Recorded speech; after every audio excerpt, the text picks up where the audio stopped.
Hi friends, నేను మీ వర్మ మెక్. Bike engine చేసిన తర్వాత కూడా బైక్ సైలెన్సర్లో నుండి స్మోక్ వస్తుందా అంటే వస్తుంది. అది కూడా కొన్ని సందర్భాల్లో మాత్రమే.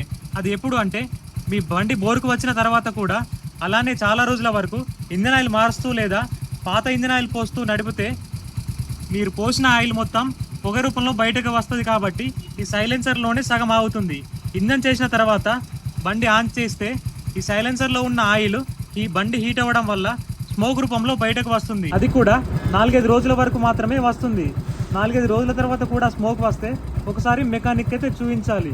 అలాగే మీ బండికి ఇంజన్ చేయిస్తే ఇంజన్ పాస్ అయిందా, ఇంజన్ ఫెయిల్ అయిందా అని ఎలా తెలుస్తుందంటే, మీరు బండి ఇంజన్ చేసిన ఒక నెల రోజుల లోపు లేదా 1000 కిలోమీటర్ల తర్వాత ఇంజన్ ఆయిల్ చేంజ్ చేసినప్పుడు ఈ బైక్లో ఎంత ఇంజన్ ఆయిల్ పోసారో అంత బయటకు వస్తే మీ ఇంజన్ అనేది పర్ఫెక్ట్గా సెట్ అయినట్టు.